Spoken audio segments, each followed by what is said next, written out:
Day off with some water. That's what we got to do. Huh? Happy Thursday. We're doing this. I don't have any headphones on because I don't think there's any audio that we got to do. Pretty sure. Lucy, where are you? She's running around somewhere. Thursday. This is our Friday. What's up, Karen? Good morning. I hope you are doing well. What's up, Moose Gal? It's been a minute. Good to see you. What's up, Tim Flobog? Good to see you. Hope to see you in New Mexico soon. Hope everyone is having a good morning or afternoon or evening or next day, whatever it is. Who knows? It's different for everybody. And this is our last stream of the week, our Thursdays. Well, actually, it's not our last stream of the week because there's an interview later today. Got an interview at 11:30 Pacific time, 2:30 p.m. Eastern time with a couple Long Beach progressives who are going to both go after districts in their city council. And it looks like a little progressive alliance is forming over in Long Beach. So we're going to talk to them. That's exciting. So keep a lookout for that. All right. Good to see everybody. What's up, Edwin? What's up, Jeff? What's up, Carson? What's up, Ron? Nice name. DCK Punk. Good to see you. Emmy, Jason, Sean, Lisa. Good to see everybody. Hope everyone is doing amazing. What's up, Eric? What's up, Slow News Day? Boom. Welcome to Get Your News On with Ron, the world's first viewer curated streaming news show. You guys send me the ideas. That's how we build the show. What's going on in the news? I'm finding out. You guys are finding out. It's morning for me. Kind of tired a little bit. I said that. Yeah. What are you going to do? Here's the good news. I am almost at my ideal weight, the weight I want to be at. I'm almost there. Bad news is this did involve eating less pasta. I know that was inevitable. I just wish there was another alternative. Significantly monitoring my carbs really led to this. What's up, DC? How are you? Are you coming to the show tonight? By the way, Los Angeles, still not too late. Email me right now. A couple you already have. You're on the list. Email me, ronplacone.com. Drop me an email. I'll put you on the guest list for tonight's show at Flappers Comedy Club. Ron Placone and friends at Flappers Comedy Club. That's happening tonight. Anyway, I'll plug that more at the end. But if you email me, say you saw it on Get Your News On with Ron, I will throw you on the guest list for tonight's show. Pretty cool, huh? Pretty cool. All right. So anyway, yeah, almost down to my ideal weight. Bad news, a lot less pasta.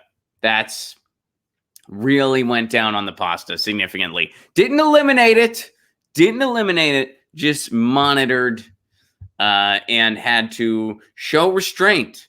I had to, I found this thing at the store where I do a lot of my grocery shopping. They have these packages of pasta where you can get a 7-ounce package of pasta, and you can get 3 of those for 99 cents, which when you add all those up, that's more than a pound.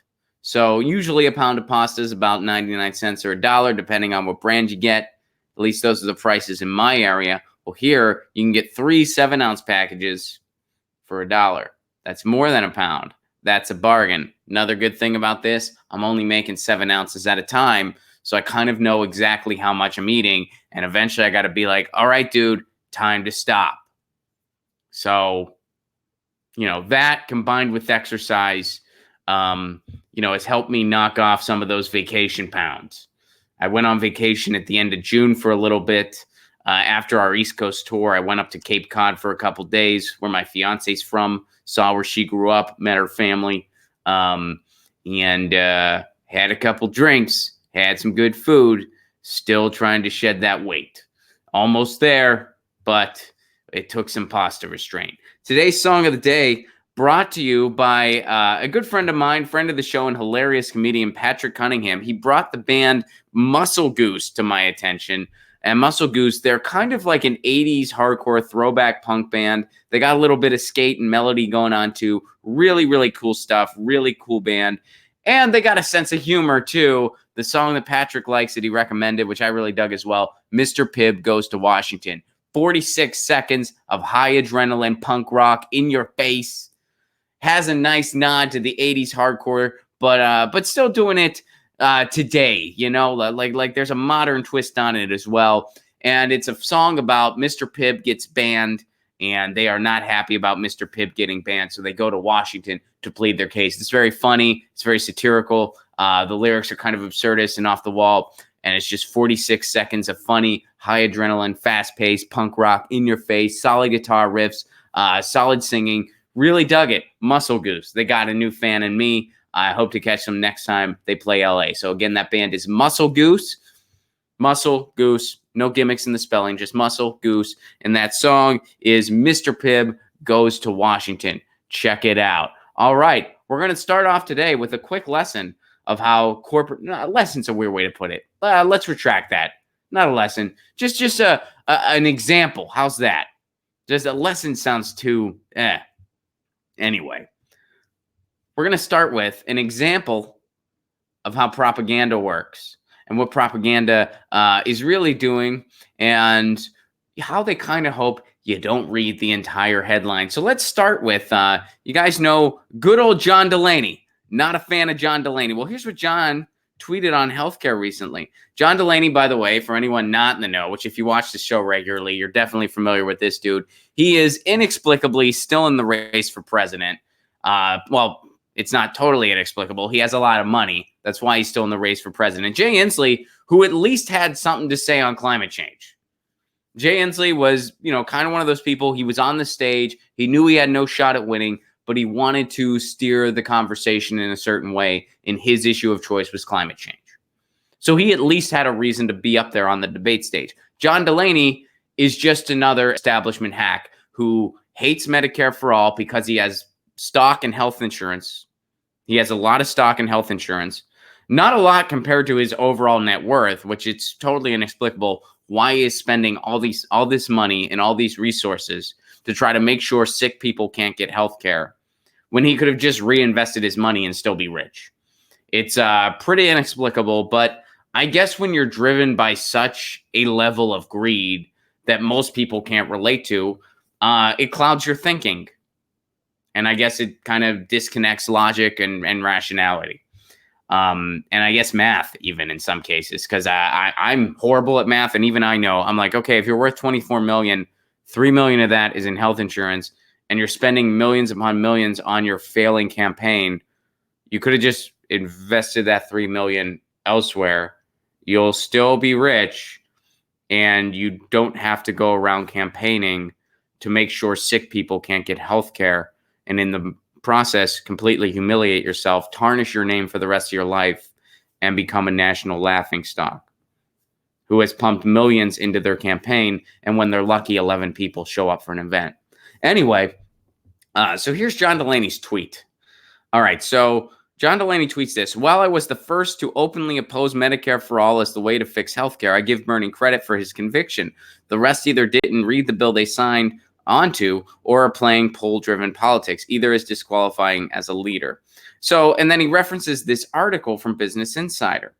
The 4 presidential candidates who co-sponsored Bernie Sanders. Now, of course, you can't see the whole headline here. But what he's implying here is that everybody who got on board with Bernie Sanders' bill, well, now they're backpedaling away from it. Is that true? Well, we're going to find out in just a second. We're going to go to the article itself to see what's going on. But this is misleading for a couple reasons from John Delaney right off the bat. And here, yours truly responded. One, the full headline isn't there. In reality, spoiler alert, here's what really happened. In reality, Kamala Harris backpedaled on Medicare for all, which we all knew she would, and the rest of the campaigns had no comment for Business Insider. Number 2, being the biggest pharma hack among other big pharma hacks isn't something to be proud of. And Dave Anthony, big fan of Dave Anthony. Check out his podcast along with Gareth Reynolds, The Dollop. It's a phenomenal podcast. And Dave Anthony says, congrats on being proud of sucking from day one, which was, much more pithy than my response. Dave was quick and to the point. I wanted to call out the article too, so mine was a little too long, but what are you going to do? And we both dunked on Delaney. So there's another edition of dunking on Delaney right there. 68 likes, 103 and 138. Boom. And this guy's running for president. Comedians dunk on him on a daily basis. Comedians on Twitter dunk on this guy constantly and hijack his thread. So here's what's really going on with that misleading article, which, by the way, the article is misleading. And John Delaney made it even more misleading because he implied that it's suggesting that everybody's abandoning Medicare for all, which the article doesn't actually do that. And he doesn't show the whole headline. So John Delaney there was misleading people. It was a deceptive tweet. The article itself, pretty deceptive as well, I would say. But let's dive into it. All right, so here's what's really going on in this article. The 4 Democratic presidential candidates who co-sponsor Bernie's Medicare for All Senate bill either no longer support it or won't say if they do. They really just want you to focus on this top part. So in reality, the rift between the progressive and moderate, blah, blah, blah, Senator Kamala Harris has recently ignited another round of controversy on her healthcare position when she distanced herself from the Medicare for All bill. The Harris comments underscored a new, subtle rhetorical shift on the campaign trail. They began tampering their endorsement for the sweeping Sanders plan. So this is Kamala Harris who they're talking about. Insider reached out to each of the 4 Sanders bill co-sponsors who are running for the presidency: Harris, Warren, Cory Booker, Kristen Gillibrand. The Warren, Harris, and Gillibrand campaigns didn't respond. Okay. And the Booker campaign didn't say whether or not he stood by Sanders' bill. Okay, so what's really going on here? What's really going on here? Kamala Harris backpedaled off of Medicare for All. We talked about that on this show. Everybody knew that was going to happen. She went to a dinner with a bunch of executives. I'm sure a lot of them had money and health insurance. And she said, yeah, I'm not a fan of Bernie Sanders' plan anymore because you won't give me money if I am. So I'm off of Bernie Sanders' plan. When she announced her support for it in the first place, she sounded like she was giving a confession in a booth at a church. She's like, I support Medicare for somebody should tell my staff. It sounded really sincere. It sounded incredibly sincere. Nobody upon nobody should be remotely surprised that Kamala Harris backtracked off of Medicare for All. And John Delaney is trying to make it seem, and this article even is trying to make it seem like, oh, everybody's off of Medicare for All now. No, Kamala Harris is. The rest of them didn't respond to Business Insider. That's really the story here. The story, the headline, if it was an honest headline, would have been Kamala Harris backpedals off of Medicare for All. Did the other candidates? ? That's fair. That's still kind of clickbaity, Business Insider. That still gives you the clickbait you want. But it's a little more honest. Kamala Harris is the only one. And John Delaney's trying to make it out like, oh, all the Democratic candidates are following my pharmaceutical hack trend. And I guarantee you Elizabeth Warren's going to backpedal from Medicare for All. Gillibrand will too. Cory Booker will. But to make it seem like everyone's jumping ship. Oh, and the other fun thing about John Delaney's tweet, he says poll-driven politics. Here he is openly admitting the public wants Medicare for All. Here he is openly admitting that the public wants Medicare for All. But I guess John Delaney is smarter than you lowly voter. He knows better than you do. You think that cutting out the for-profit middleman in health insurance is the way to go. You think that having a plan similar to what the rest of the industrialized world takes for granted, where they have 0 medical bankruptcies per year, 0. You think that's what you want. You don't realize that that's not what you want. What you want is a continuation of this predatory system that bankrupts people trying to pay their medical bills. That makes you pay 3 times when you want to get care. Because first you have to pay your copay, then you have to pay your insurance each month, and then you have to pay again for any prescription drugs and any other costs they want to ding you with from your deductible. You want to pay twice as much as every other industrialized nation for healthcare and get less for it. You want that. And John Delaney, the guy who has millions invested in health insurance, in the health insurance industry, he's going to tell you that you want that. You just don't know any better. You don't realize it. That's what John Delaney's saying to you. And you should really care what other 2020 candidates are doing when they're in the pockets of Big Pharma. You should really care what they do. No, what you should care about is the fact that they're lying and deceiving you. What you should really care about is the fact they say they support Medicare for All because they know it's a good look politically. But when they're in a dinner with a bunch of their rich executive friends who they want money from, they change their tune. As Hillary Clinton coined, they got a public position and a private one. And that private one is what you're going to get if you put them in office. that private one that's in the pockets of Wall Street, that's in the pockets of Big Pharma, that's in the pockets of Goldman Sachs. So that's what's really going on here. It's not that, oh, everybody's abandoning Bernie because it's a bad plan. It's no, people are being silent on it because they don't want to make the donors unhappy. They also don't want to make the voters unhappy. And Kamala Harris officially backpedaled from it, as we all knew she would. Everybody knew she would.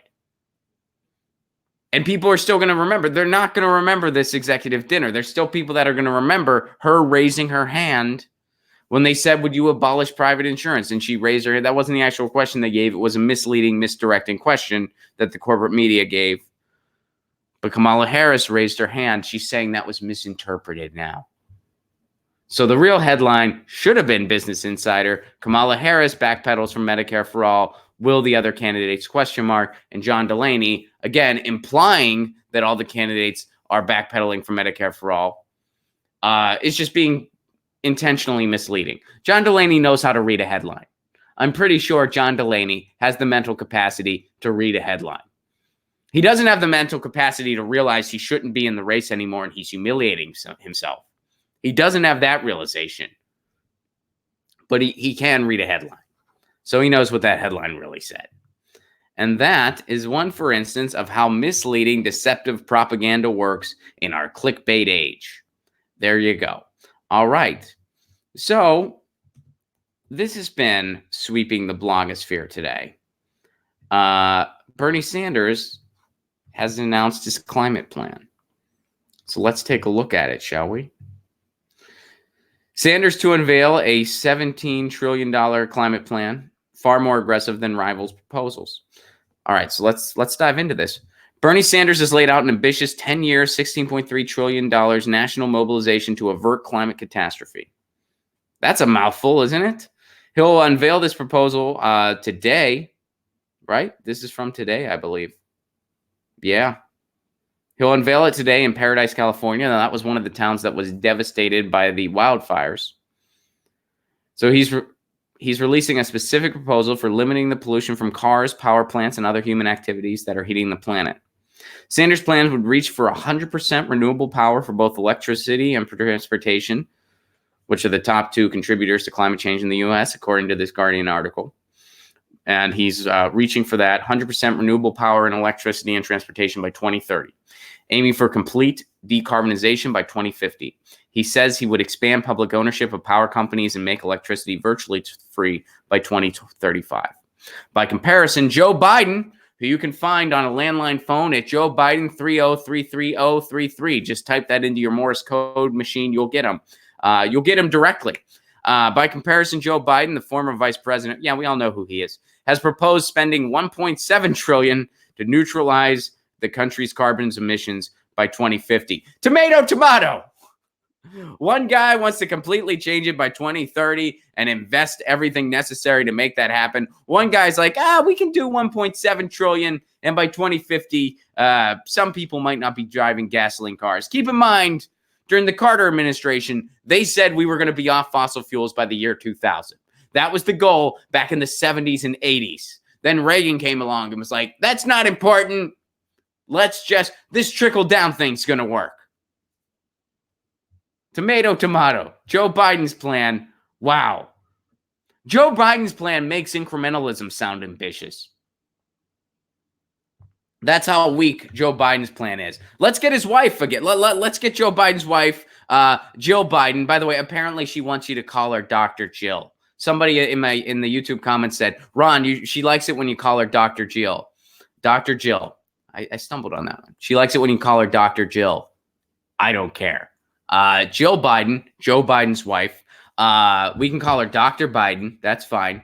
But anyway, let's get her up there to say, Joe Biden, I know Bernie might be better on climate change. I know you guys, I respect the fact that some of you want to live on this planet.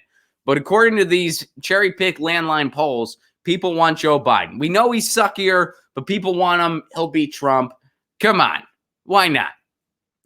Sure, shrug. That should just be the official Joe Biden campaign slogan should just be shrug, because he has no idea why he's running. His wife has no idea why he's running.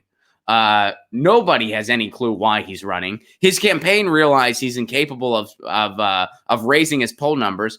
And hey, Joe, your climate change plan isn't ambitious enough. We need to do something or we're not going to be on this planet anymore. Your children and grandchildren are not going to have a freaking future on this planet. Shrug. So Sanders actually has a plan. Sanders has a real plan. Let's see if there's anything else to this. All right, blah, blah, blah, blah, blah, blah, blah. Now, Jay Inslee was, he dropped off. We all know Jay Inslee dropped off. All right. Yeah, this is just more about the 2020. Yeah, we don't need to rehash all this stuff. But so here's the meat of the plan. We'll rehash that real quick before moving on to something else. Sanders' plan will reach 100% renewable power for both electricity and transportation by 2030. 100% renewable power for electricity and transportation by 2030. By 2035, they're going to invest more in public infrastructure for electricity to make it virtually free by 2035. Virtually free. It's going to be 3 years old by 2035. Electricity will turn 3. It'll have its 3rd birthday. That makes 0 sense. Virtually free by 2035, aiming for complete decarbonization by 2050. That's a real climate plan. That's a real one. Not, well, we're going to spend about 1.7 trillion. And by 2050, maybe like only 5 out of every 6 people will have gasoline powered vehicles. Yeah, that's not a plan, Joe. That's not a plan. Just like you're not really a candidate. All right. Cool. So that's that. Now, let's go over to the GOP side of the coin, shall we? We're going to go over to the GOP for a hot minute because Donald Trump might have a new primary opponent. Check this out. Trump critic Joe Walsh is going to launch a presidential bid. The former Chicago area congressman turned radio talk show host has decided to challenge incumbent Donald Trump. So this guy gets it. Joe Walsh gets it. Joe Walsh knows that we need another wealthy old white guy who hosts a talk show and blames immigrants for most of our problems to take on Donald Trump. That's a breath of fresh air compared to Donald Trump, an old wealthy white guy who hosts a talk show and blames immigrants for most of our problems. And is opposed to any type of tax increases on the 1%. That's the guy that's a true alternative to Donald Trump. This guy. All right, let's see what else he has to say, though. All right, so he's going to run against Donald Trump. Sources close to the matter say he's told associates he now expects to run. So here's what he says about Donald Trump. Now, by the way, Walsh, in his one term in Congress, was known as a Tea Party follower who was well to the political right. Again, huge alternative to Donald Trump here. Again, talk show host, big on the Tea Party, hates tax increases on the 1%, likes to scapegoat immigrants, old rich white guy, very different from Donald Trump. I'm seeing all the differences. Embraced by the Tea Party. This guy, huge contrast to Donald Trump. All right. Okay. Here's some of the stuff he says. So he voted for Trump, by the way. He's increasingly stepped up his attacks. He calls Donald Trump a liar who cannot be trusted. True, which is why it must be so damn disappointing to those Americans that Donald Trump was such a weak man yesterday in Helsinki with Vladimir Putin. Okay. How much do you want to bet tomorrow Donald Trump actually gives himself the Medal of Honor? That's kind of a funny tweet. I'll tip my hat there. That's how much you want to bet tomorrow Donald Trump actually gives himself the Medal of Honor. That's a funny tweet. So Joe Walsh, by this tweet alone, I'm going to say Joe Walsh is funnier than Donald Trump. Again, that's based on this tweet alone. Joe Walsh might have tweeted some absolutely horrific things in the past, okay? And I don't know what they are, so don't be like, you said he was funny, here's a horrible tweet that he said. Like, okay, yeah, I don't know everything about the guy. I'm just basing it off of that one tweet that is funnier than anything I've ever seen Donald Trump tweet. That's all I'm saying, all right? Don't dig through the guy's timeline and be like, look at this. I don't care. Anyway, so here's something else Joe Walsh said about Donald Trump. He bragged about how much victims of mass shootings love him. He actually bragged about it. He actually did. Okay. Have we ever had a bigger crybaby in the White House? Nothing about policy here, by the way. Because, again, Donald Trump just represents all the GOP policies. There is nothing policy-wise that makes Donald Trump any different from the GOP. What's different about Donald Trump? He's not subtle about it. He talks meaner. So all these horrible policies that Donald Trump stands for, and these are horrible. Donald Trump is horrible. But Donald Trump is just the GOP unmasked. This is the GOP. And as Noam Chomsky said it, the GOP is one of the greatest threats to humankind.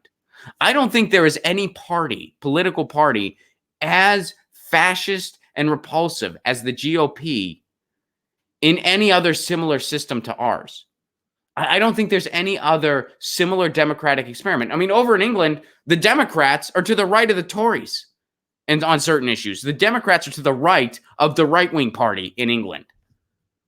So how are the GOP? And part of the reason the GOP is so repulsive is because they don't have any real opposition, because both parties are in bed with Wall Street. Both parties are in bed with the big banks. Both parties are in bed with big pharma. Both parties are bought by the donor class. So we have one party, it's the money party, and we live in a plutocracy. So that's why something as repulsive as the GOP can exist. And here you have someone who's just a talk show host making it out like he's some actual alternative. Not one. Let's go to the article, see if there's one policy position he opposes Trump on. If anything, okay, nothing. All right. You wake up this morning, we'll read another one of his tweets. You wake up this morning reminded again that Donald Trump is completely unfit to be president. What's most disappointing once again this morning is the continued cowardly silence of congressional Republicans in the face of this overwhelming truth. Again, all personality, nothing about policy. Walsh recently told me, this is the author of the article here, Walsh recently told me ratings on his syndicated talk show have held about even with moderate listeners, replacing defecting Trump loyalists. So that's what makes him moderate now, according to this article. According to this article and on the right, what qualifies someone as a moderate, you like all the horrible policies, but you just want somebody that talks nicer. That's it. That's it. Fascist policies, you're fine with them. Talk nicer. Talk nicer about it. Put a nice little sugar coating on it. Joe Walsh. I'll be the sugar coating. That should be his campaign slogan. We just made campaign slogans for two horrible candidates today. Joe Biden, shrug. Joe Walsh, I'll be the sugar coating. There we go. You're welcome, Joe Walsh and Joe Biden. Feel free to use both of those.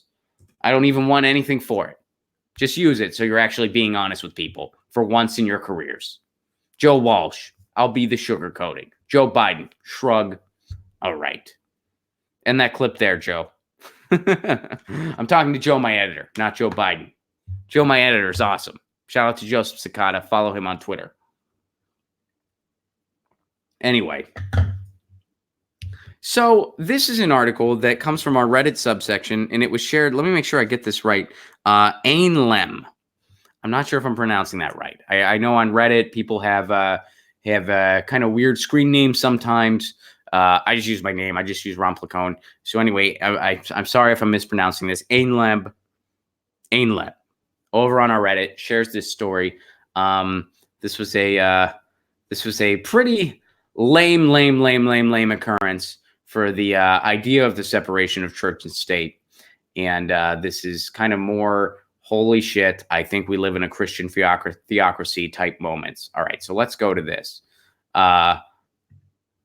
Blatzenberg ruling, a shameful legacy for the Supreme Court. This is from the Free Thought Today.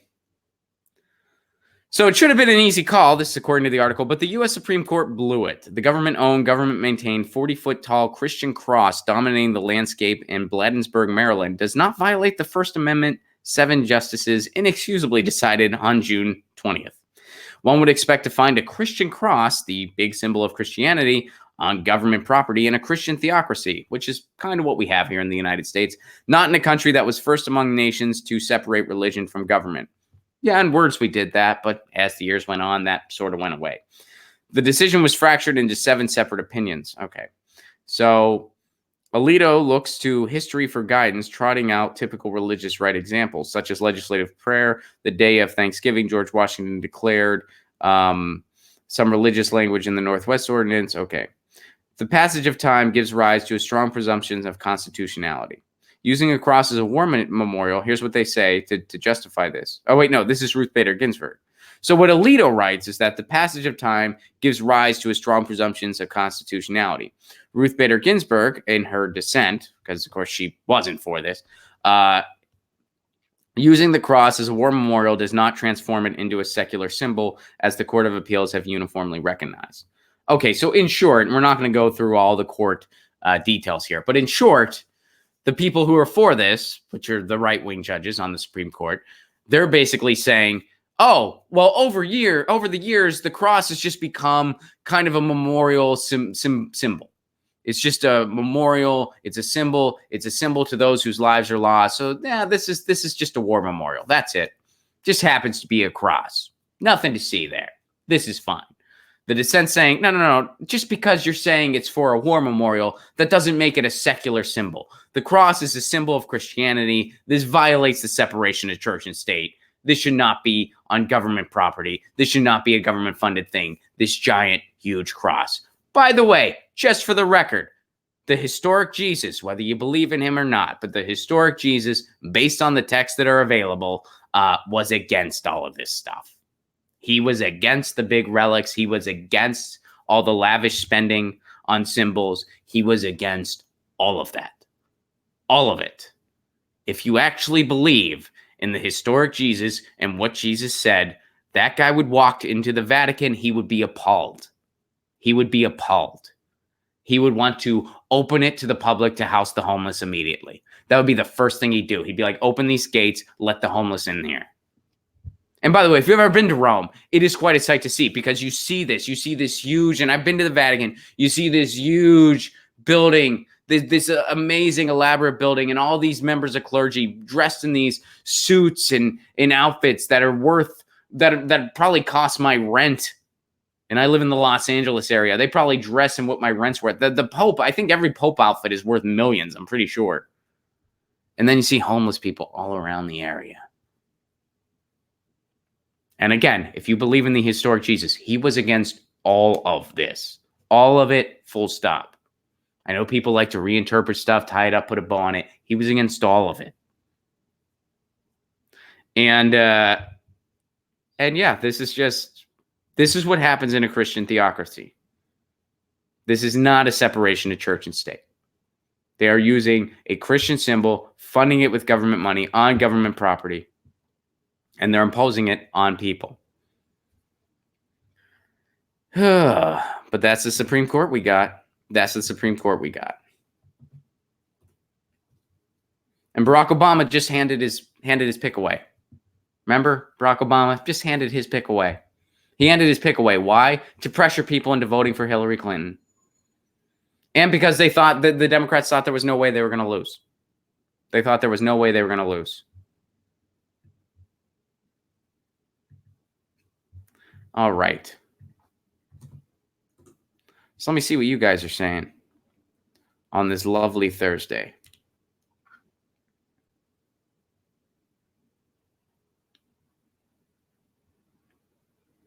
Jason, thank you very much for the super chat contribution.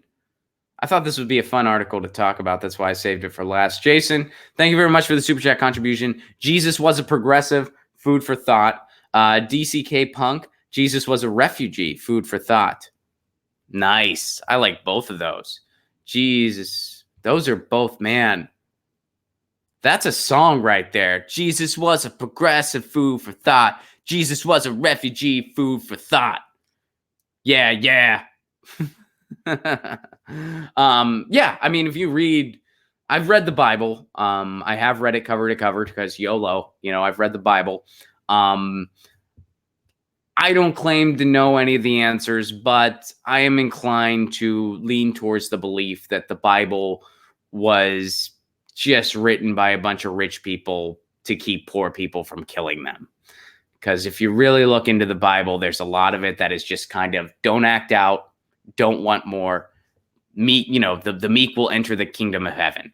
When you're rich and there's nothing to stop poor people from coming after you and killing you because you don't have bombs, and you're wondering, how do we control the masses?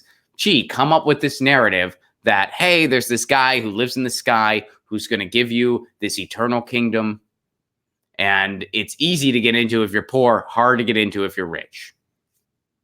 Now, I'm not saying that that's 100% true or not. I don't know. I'm part of the church of I don't know, and neither do you. So let's just be nice to each other. But I've read that book cover to cover.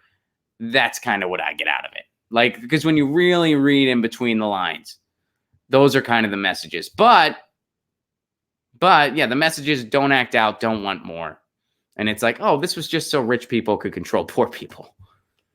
But still, the historic Jesus did say some really nice things, did say some really cool things, and they were really progressive things, whether or not he existed. They were really progressive things. They were really good things, a lot of it. And he was against all this stuff. He was against public prayer, too, by the way. If you really read the Bible, he was against public prayer. A lot of you saying he'd be designated a socialist. If you had to assign him some political ideology, it would probably be socialist. He was against all that. Now, he also said stuff like, give to Caesar's what is Caesar's, give to God what is God. There was a lot of, hey, be passive, just kind of accept this. So there was a lot of passivity included there. But he was against the lavish spending by the rich. He was against, and again, that was the whole like, oh, they're not going to enter my Father's kingdom, but you poor people, you are. So, poor people, be happy. Don't worry about it. And don't worry about these rich people. They don't get to go into heaven, man. They got to enter through the eye of a needle. That's going to be, they better start doing sit-ups now. They better start doing sit-ups now because they're not going to enter by the eye of a needle. But you poor people, you're fine. Don't worry. You're going to be just fine. Lucy gets it. She's on board. She's like, yeah, I too think that's probably what was going on. She's on board. Hi, Lucy. Let's see. Paulie Fu, thank you for the Super Chat contribution. Do you get a sense that people are waking up and seeing that Trump and most of the corporate-owned Congress don't care about the American people? I certainly hope so.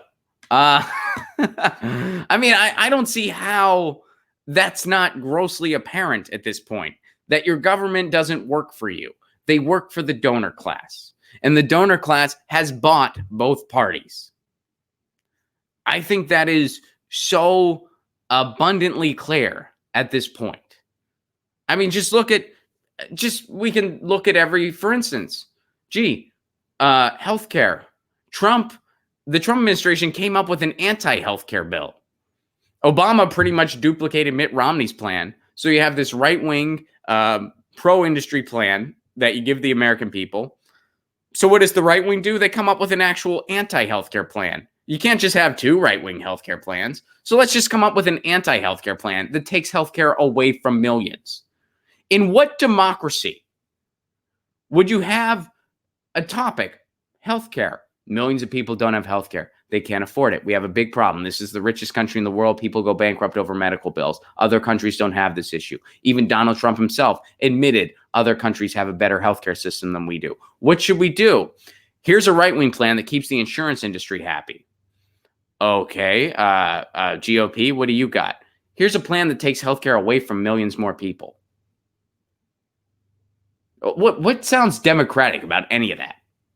Nothing. The majority of people want Medicare for all. Meanwhile, only pretty much one candidate, Bernie Sanders, Tulsi Gabbard, they're the only people that actually support it. They're the only people. Liz Warren, we'll see what Liz Warren says this week or next. I mean, she changes her tune. She changes her tune more than a jukebox at a dive bar. So yeah, I hope people are waking up to that. I hope people are waking up, and I hope it's motivating them to get involved locally. Because that's what we got to do. You got to get involved in your backyard, and you got to do something in your backyard. And that's why later this morning, by the way, or afternoon, depending on what time zone you're in, we're going to be talking to two progressives in Long Beach. They're both in different districts. They're both running for city council. They have a chance to form a progressive alliance. That's what needs to happen in every city in the country. Look at what Gail McLaughlin did in Richmond, Virginia. Gail McLaughlin formed a progressive alliance. Some people worked on causes. Some people ran for office on the local level. They ran for city council. They ran for mayor. And what were they able to do? They were able to shove Chevron out of town. They got Chevron out of their city. Chevron wanted to frack. Chevron wanted to do all kinds of things. They said, nope, we're getting you out of here. The town of Charlemont, Massachusetts, they're going to have municipal broadband. 7,000 people. They're getting a municipal broadband project. They're going to have city-owned internet. They told Comcast to get out of their town because they organized. So, yeah, there is power in acting locally. We can do something. We can change the wheel. And if everyone acts in every city, if you do something good in your backyard and everyone does something in their backyard, we're going to be looking at a different country. And the stuff they get away with federally, they're not going to be able to get away with anymore. You see how it happens from the bottom up, not the top to the bottom.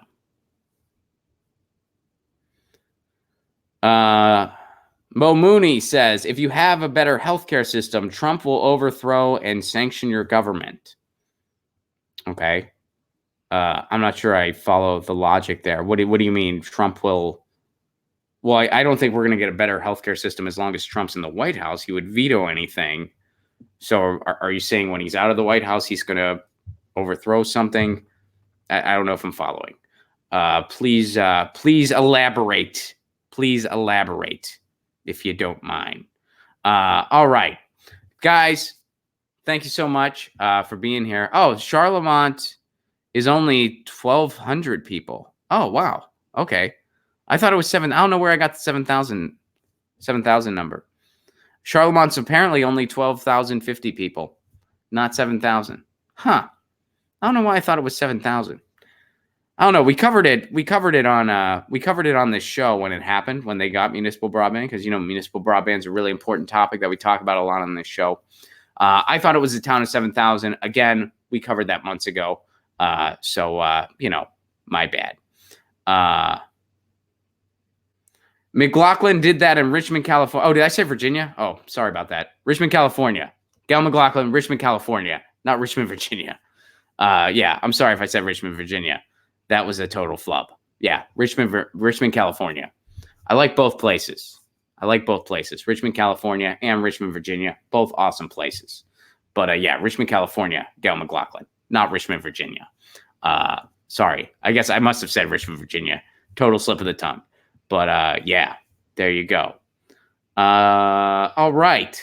Thank you for that, Castillo West. I appreciate it very much. So thank you, Jason. Thank you, DCK Punk. Thank you, Paulie Fu. Thank you, Mo Mooney. Thank you, Castillo West. Guys, tour dates, I got them. First of all, if you're in Los Angeles, what are you doing tonight? Do you have plans? Ron Placone and Friends is happening at Flappers Comedy Club. And if you email me right now, go to ronplacone.com, go to the contact tab, and email me. I'll put you on the guest list tonight. What? How cool is that? Eddie Pepitone's going to be there. Camilla Cleese is going to be there. Mark Brazil from That 70s Show and 30 Rock, he's going to be there. It's a fantastic lineup. Tickets are going, but I still got some available. Email me. I'll put you on the guest list. You get free admission. How cool is that? Email me, ronplacone.com. Tour dates, I got them. Upper Midwest, we're coming in September. That's Graham Elwood and myself. September 4th, we're going to be in Omaha, Nebraska. September 5th, Sioux Falls, South Dakota. September 6th, Madison, Wisconsin. September 7th, Minneapolis, Minnesota. September 8th, Iowa City, Iowa. November, we're coming to Australia. Get your tickets now. They're going fast. Perth, Sydney, I almost said Adelaide. Melbourne, Adelaide. Perth, Sydney, Melbourne, Adelaide. And Richmond, Virginia. No, just kidding. I love Richmond. I'll be back there soon, but not during the Australian tour, obviously. Perth, Sydney, Melbourne, Adelaide. Get those tickets now. They're going fast. RonPlacone.com for all those tickets. And if you're in Denver, I'll see you this weekend for the Jimmy Dore Show. How about that? Stoked. Can't wait to see you there. Lucy, she reacted when she's like, wait, you're leaving this weekend? You're leaving this weekend? I'm not a fan of that. It's just for a night, Lucy. It's just for a night. I'll be back. She gets it. She's on board. You guys are awesome. If you want to support the show on the sustainability end, please do consider becoming a patron. Patreon.com/RonPlacone. For a give what you can level, you get all kinds of exclusive content, including my album. You get my album. Isn't that neat? And you help me expand the show. I want to do more interviews. We're interviewing 2 candidates from Long Beach in an hour. Well, less than an hour, 11:30, 2:30 Eastern. and we're going to talk about forming a progressive alliance because they're both in different districts. I want to do more stuff like that. That's cool stuff. I want to do my cooking segment. I want to expand the show. I want to expand the equipment, and that's what I do thanks to your help over on Patreon. So patreon.com/Ron Placone if you are so able, and you get all kinds of exclusive content and perks. Also, please like these videos, share, make sure you're subscribed, watch in a separate window so the ads play all the way through. Don't just do that for me. Do that for all the content creators you know and love, because it helps sustain our channel. Thank you guys for another wonderful week. Thank you for being the best executive producers in the business. We'll be back Monday for a Music Monday, and we got some fun. Some people have been sending some Music Monday specific stories, so we'll be getting to all those on Monday. That'll be a good time. And don't forget, by the way, song of the day, Mr. Pibb Goes to Washington by Muscle Goose, suggested by my good buddy Patrick. And I know some of you, there's been some song of the day requests and submissions. I will be getting to all of them. So if you sent one, feel free to remind me, but I definitely will be getting to it. I will be back on this stream at 11:30 a.m. Pacific time, 2:30 p.m. Eastern time. That's in about 40 minutes. I will see some of you then. For those that can't make it, I'll see you Monday. Same time, same channel, right here on the YouTube. Have a good weekend. Have a fun weekend. And you know the drill. Lucy says meow. I say peace. Peace.